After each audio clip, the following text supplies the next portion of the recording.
गुरु ग्रह के आशीष से होते कष्ट सभी दूर, भक्ति सच्चे मन से करें मिले सफलता भरपूर।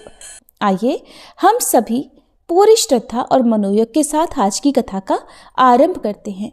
सभी मिलकर प्रेम से बोलिए, देव गुरु बृहस्पति की जय। बृहस्पतिवार व्रत की पौराणिक कथा के अनुसार प्राचीन समय की बात है। भारतवर्ष में एक राजा राज्य करता था। वह बड़ा प्रतापी और दानी था। वह नित्य प्रति मंदिर में भगवान के दर्शन करने जाता था। वह ब्राह्मण और गुरु की सेवा किया करता था। उसके द्वार से कोई भी याचक निराश होकर नहीं लौटता था। वह प्रत्येक गुरुवार को व्रत रखता और पूजन करता था। हर दिन गरीबों की सहायता करता था, परंतु ये सब बातें उसकी रानी को अच्छी नहीं लगती थी। वो न तो व्रत करती, न ही किसी को एक भी पैसा दान में देती थी और राजा से भी ऐसा करने को मना किया करती थी। एक समय की बात है कि राजा शिकार खेलने वन को चले गए थे। घर पर रानी और दासी थी। उसी समय गुरु बृहस्पति साधु का रूप धारण करके राजा के दरवाजे पर भिक्षा मांगने आए। साधु ने रानी से भिक्षा मांगी तो वह कहने लगी, हे साधु महाराज, मैं इस दान और पुण्य से तंग आ गई हूँ। इस कार्य के लिए तो मेरे पतिदेव ही बहुत हैं। अब आप ऐसी कृपा करें कि हमारा सारा धन नष्ट हो जाए और मैं आराम से रह सकूं। साधु रूपी बृहस्पति देव ने कहा, हे देवी, तुम बड़ी विचित्र हो। संतान और धन से कोई दुखी नहीं होता है, इसको तो सभी चाहते हैं। पापी भी पुत्र और धन की इच्छा करता है। अगर तुम्हारे पास धन अधिक है तो भूखे मनुष्यों को भोजन कराओ, प्याऊ लगवाओ, ब्राह्मणों को दान दो, धर्मशालाएं बनवाओ, कुआं, तालाब, बावड़ी, बाग, बगीचे आदि का निर्माण कराओ तथा निर्धनों की कुंवारी कन्याओं का विवाह कराओ और यज्ञ आदि करो। इस प्रकार के कर्मों से आपके कुल का और आपका नाम परलोक में सार्थक होगा और स्वर्ग की प्राप्ति होगी। किंतु रानी साधु की इन बातों से खुश नहीं हुई। उसने कहा, हे साधु महाराज, मुझे ऐसे धन की बिल्कुल आवश्यकता नहीं जिसको मैं अन्य लोगों को दान दूं या जिसको रखने और संभालने में ही मेरा सारा समय नष्ट हो जाए। तब साधु ने कहा, हे देवी, अगर तुम्हारी ऐसी ही इच्छा है तो जैसा मैं तुम्हें बताता हूँ तुम वैसा ही करना। बृहस्पतिवार के दिन घर को गोबर से लीपना, अपने केशों को पीली मिट्टी से धोना, राजा से कहना वह दाढ़ी कटवाए, भोजन में मांस मदिरा खाना, कपड़ा धोबी के यहाँ धुलने देना। इस प्रकार 7 बृहस्पतिवार करने से तुम्हारा सब धन नष्ट हो जाएगा। ऐसा कहकर साधु महाराज रूपी बृहस्पति देव अंतर्ध्यान हो गए। रानी ने साधु के कहे अनुसार 7 बृहस्पतिवार तक वैसा ही करने का विचार किया। साधु के बताए अनुसार कार्य करते हुए केवल 3 बृहस्पतिवार ही बीते थे कि उसकी समस्त धन संपत्ति नष्ट हो गई। भोजन के लिए दोनों समय परिवार तरसने लगा तथा सांसारिक भोगों से दुखी रहने लगा। तब वह राजा रानी से कहने लगा, हे रानी, तुम यहाँ पर रहो, मैं दूसरे देश को जाता हूँ। क्योंकि यहाँ पर मुझे सभी मनुष्य जानते हैं, इसलिए मैं यहाँ कोई काम नहीं कर सकता। मैं परदेश जा रहा हूँ, वहाँ कोई काम धंधा करूंगा, शायद हमारे भाग्य बदल जाए। ऐसा कहकर राजा परदेश चला गया। वह वहां जंगल से लकड़ी काट कर लाता और शहर में बेचता। इस तरह जीवन व्यतीत करने लगा। इधर राजा के बिना रानी और दासियां दुखी रहने लगी। किसी दिन भोजन मिलता और किसी दिन जल पीकर ही रह जाती। एक बार रानी और दासियों को 7 दिन तक बिना भोजन के रहना पड़ा। तो रानी ने अपनी दासी से कहा, हे दासी, यहाँ पास ही के नगर में मेरी बहन रहती है, वह बड़ी धनवान है। तू उसके पास जा और वहां से 5 सेर बेझर मांग कर ले आ, जिससे कुछ समय के लिए गुजर हो जाएगा। दासी रानी की बहन के पास गई। रानी की बहन उस समय पूजा कर रही थी। दासी ने रानी की बहन से कहा, हे रानी, मुझे आपकी बहन ने भेजा है, मुझे 5 सेर बेझर दे दो। दासी ने ये बात अनेक बार कही, परंतु रानी की बहन ने कोई उत्तर नहीं दिया, क्योंकि उस समय वह बृहस्पतिवार की कथा सुन रही थी। जब दासी को रानी की बहन से कोई उत्तर नहीं मिला तो वह बहुत दुखी हुई। उसे क्रोध भी आया। वह लौटकर रानी से बोली, हे रानी, आपकी बहन तो बहुत ही घमंडी है। वह तो छोटे लोगों से बात भी नहीं करती। मैंने उससे बहुत बार कहा, लेकिन उसने कोई उत्तर नहीं दिया। मैं वापस चली आई। रानी बोली, हे दासी, इसमें उसका कोई दोष नहीं है। जब बुरे दिन आते हैं तब कोई सहारा नहीं देता। अच्छे बुरे का पता विपत्ति में ही लगता है। अब तो जो ईश्वर की इच्छा होगी वही होगा। ये सब हमारे भाग्य का दोष है। उधर रानी की बहन ने सोचा कि मेरी बहन की दासी आई थी, परंतु मैं उससे नहीं बोली, इससे वह बहुत दुखी हुई होगी। अतः कथा सुनकर और विष्णु भगवान का पूजन समाप्त कर वह अपनी बहन के घर आई और कहने लगी, हे बहन, मैं बृहस्पतिवार का व्रत कर रही थी। तुम्हारी दासी हमारे घर गई थी, परंतु जब तक कथा होती है तब तक हम लोग न उठते हैं और न बोलते हैं, इसलिए मैं नहीं बोली। कहो दासी क्यों गई थी? रानी बोली, बहन हमारे घर अनाज नहीं था। वैसे तुमसे कोई बात छिपी नहीं है, इस कारण मैंने दासी को तुम्हारे पास 5 सेर बेजर लेने के लिए भेजा था। रानी की बहन बोली, बहन देखो बृहस्पति भगवान सबकी मनोकामनाएं पूर्ण करते हैं। देखो शायद तुम्हारे घर में अनाज रखा हो। ये सुनकर दासी घर के अंदर गई तो वहां उसे एक घड़ा बेजर का मिल गया। उसे बड़ी हैरानी हुई क्योंकि उसने एक एक बर्तन देख लिया था। उसने बाहर आकर रानी को बताया।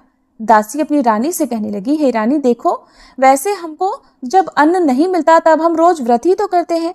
अगर इनसे व्रत की विधि और कथा पूछ ली जाए तो उसे हम भी किया करेंगे। दासी के कहने पर रानी ने अपनी बहन से बृहस्पतिवार व्रत के बारे में पूछा।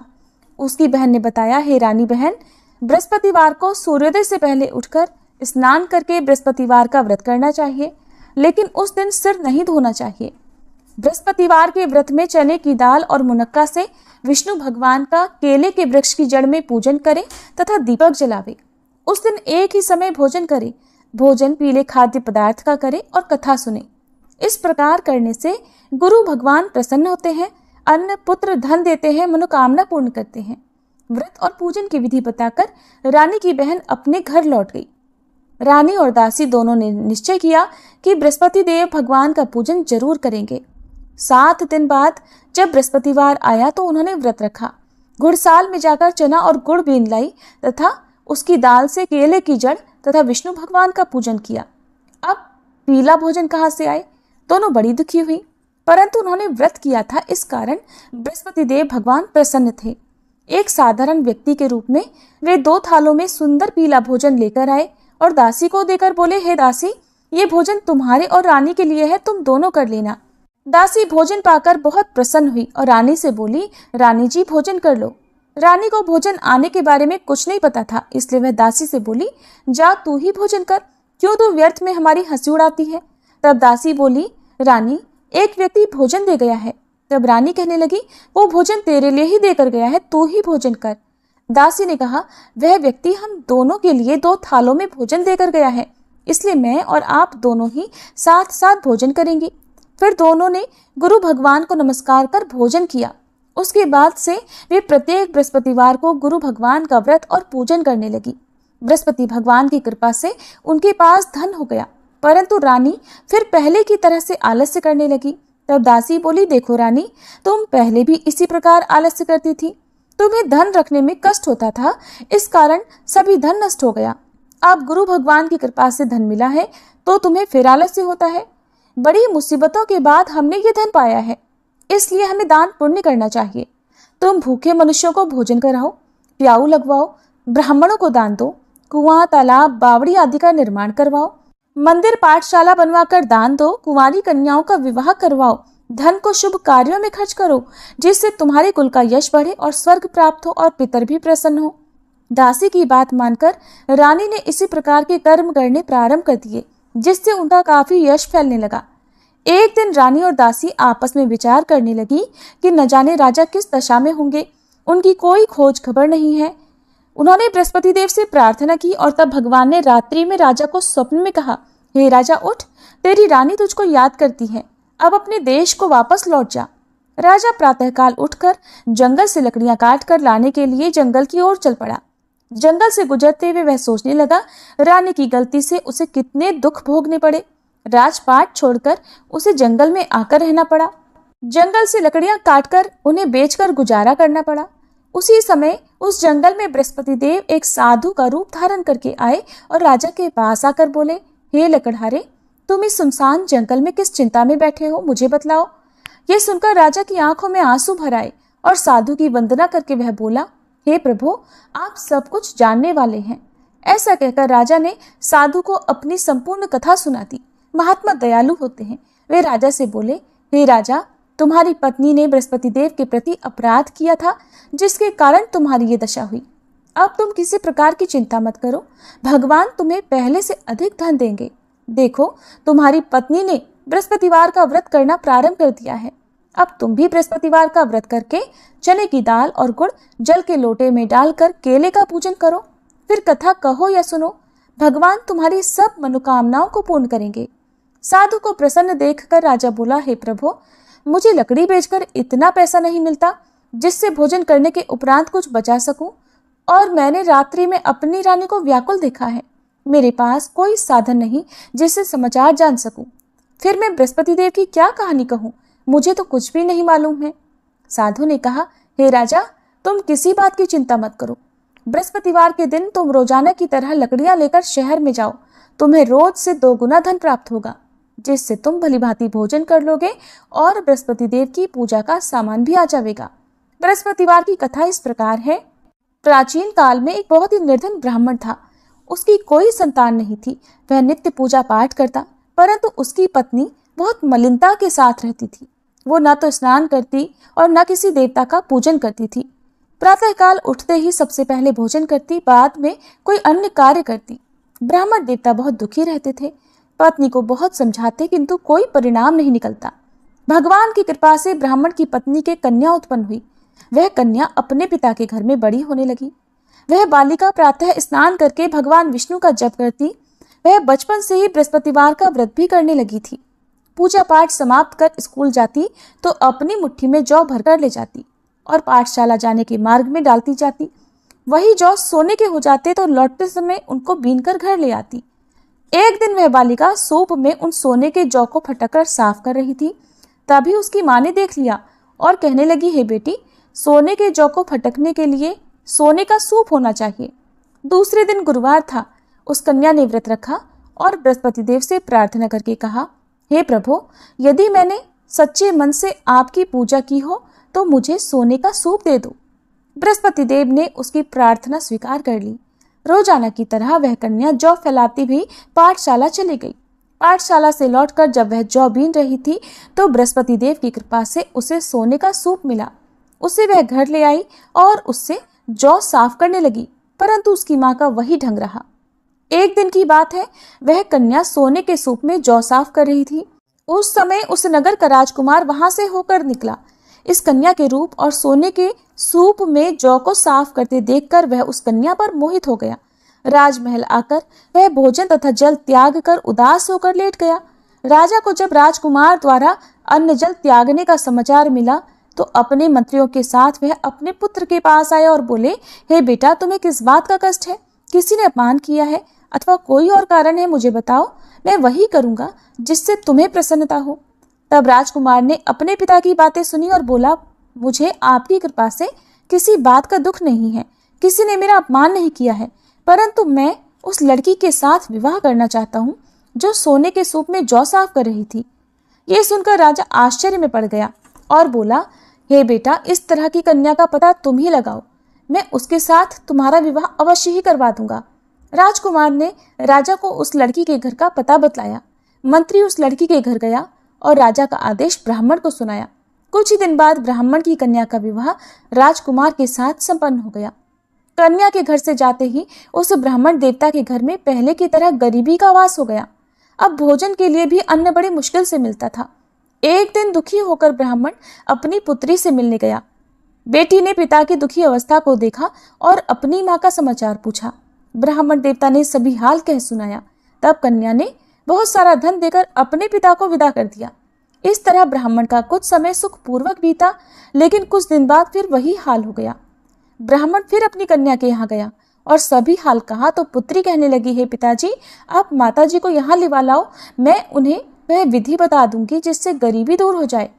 अब ब्राह्मण देवता अपनी पत्नी को साथ लेकर अपनी पुत्री के पास राजमहल में पहुंचे तो पुत्री अपनी माँ को समझाने लगी, हे माँ, तुम प्रातःकाल उठकर प्रथम स्नान आदि करके विष्णु भगवान का पूजन करो तो सब दरिद्रता दूर हो जाएगी। परंतु उसकी माँ ने उसकी एक बात नहीं मानी। वह प्रातःकाल उठकर अपनी पुत्री का बचा जूठन खा लेती थी। एक दिन उसकी पुत्री को बहुत गुस्सा आया। उसने एक रात कोठरी से सारा सामान निकाल दिया और उसमें अपनी माँ को बंद कर दिया। प्रातः उसमें से निकाला और स्नान आदि करा के पूजा पाठ करवाया तो उसकी माँ की बुद्धि ठीक हो गई। इसके बाद वह नियम से पूजा पाठ करती और प्रत्येक बृहस्पतिवार को व्रत करने लगी। इस व्रत के पुण्य प्रभाव से उसकी माँ भी बहुत धनवान हो गई और बृहस्पति देवता के प्रभाव से स्वर्ग को गई। वह ब्राह्मण भी सुखपूर्वक इस लोक का सुख भोग कर स्वर्ग को प्राप्त हुए। इस तरह कहानी कहकर साधु महाराज वहां से लोप हो गए। धीरे धीरे समय बीतने पर फिर बृहस्पतिवार का दिन आया। राजा जंगल से लकड़ी काटकर किसी शहर में बेचने गए। उसे उस दिन और दिनों से अधिक धन मिला। राजा ने चना, गुड़ आदि लाकर बृहस्पतिवार का व्रत किया। उस दिन से उसके सभी क्लेश दूर हुए। परंतु जब अगला गुरुवार का दिन आया तो वह बृहस्पतिवार का व्रत करना भूल गया। इस कारण बृहस्पति भगवान नाराज हो गए। उस दिन उस नगर के राजा ने विशाल यज्ञ का आयोजन किया तथा अपने समस्त राज्य में घोषणा करवा दी कि कोई भी मनुष्य अपने घर में भोजन ना बनाए और आग भी न जलाए। समस्त जनता मेरे यहाँ भोजन करने आए। इस आज्ञा को जो न मानेगा उसको फांसी की सजा दी जाएगी। राजा की आज्ञा अनुसार राज्य के सभी निवासी राजा के भोज में सम्मिलित हुए, लेकिन लकड़हारा कुछ देर से पहुंचा, इसलिए राजा उसको अपने साथ महल में ले गए। जब राजा लकड़हारे को भोजन करा रहे थे तो रानी की दृष्टि उस खूंटी पर पड़ी जिस पर उसका हार लटका हुआ था। उसे हार खूंटी पर लटका दिखाई नहीं दिया। रानी को निश्चय हो गया कि मेरा हार उस लकड़हारे ने चुरा लिया है। उसी समय सैनिक बुलवाकर उसको कैद खाने में डलवा दिया।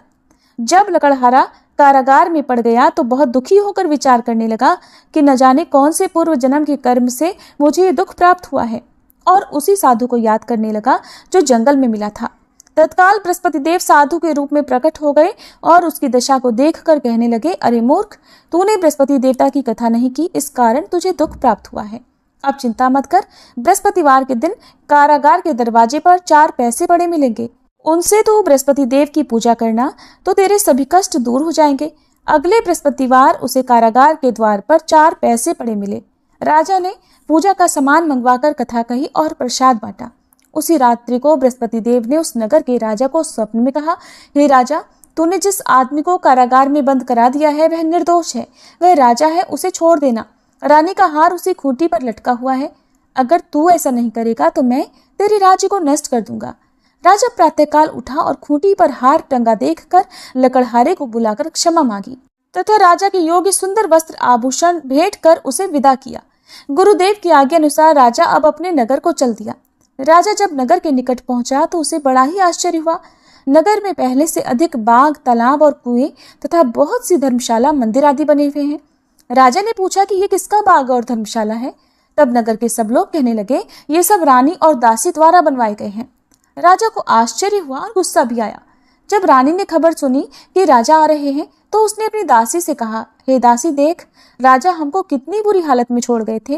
वह हमारी ऐसी हालत देख कर लौट ना जाए, इसलिए तो दरवाजे पर खड़ी हो जा। रानी की आज्ञा अनुसार दासी दरवाजे पर खड़ी हो गई। जब राजा आए तो उन्हें अपने साथ महल में लिवा लाई। तब राजा ने क्रोध करके अपनी तलवार निकाली और पूछने लगा, बताओ, ये धन तुम्हें कैसे प्राप्त हुआ है। तब रानी ने बताया, हमें ये सब धन बृहस्पति देव के व्रत के प्रभाव से प्राप्त हुआ है। राजा ने तब निश्चय किया कि 7 रोज बाद तो सभी बृहस्पति देव का पूजन करते हैं, परंतु मैं रोजाना दिन में 3 बार कथा कहा करूंगा तथा रोज व्रत किया करूंगा। अब हर समय राजा के दुपट्टे में चने की दाल बंधी रहती तथा दिन में 3 बार वह कथा कहता। एक दिन राजा ने विचार किया कि चलो अपनी बहन के यहाँ हो आवे। इस तरह का निश्चय कर राजा घोड़े पर सवार होकर अपनी बहन के यहाँ चल पड़ा। रास्ते में उसने देखा कि कुछ आदमी एक मुर्दे को लिए जा रहे हैं।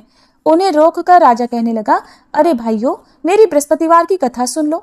वे बोले, लो, हमारा तो आदमी मर गया है, इसको अपनी कथा की पड़ी है। परंतु कुछ आदमी बोले, अच्छा कहो, हम तुम्हारी कथा भी सुनेंगे।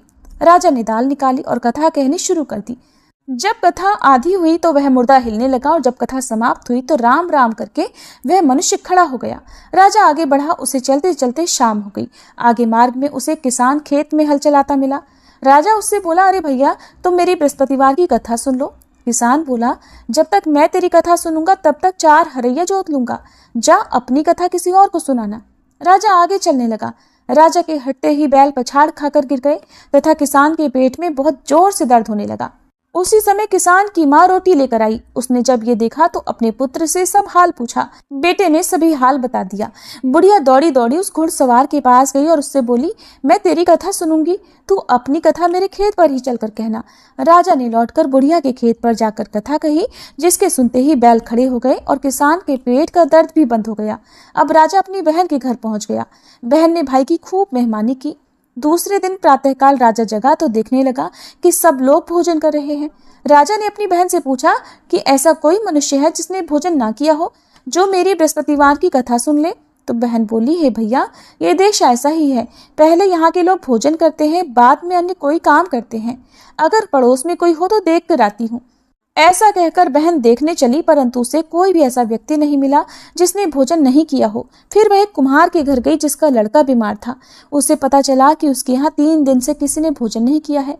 रानी ने अपने भाई की कथा सुनने के लिए कुम्हार से कहा तो वह तैयार हो गया। तब राजा ने जाकर बृहस्पतिवार की कथा कही, जिसको सुनकर उसका लड़का ठीक हो गया। अब तो राजा की प्रशंसा होने लगी। एक दिन राजा ने अपनी बहन से कहा, हे बहन, अब मैं अपने घर जाऊंगा, तुम भी तैयार हो जाओ।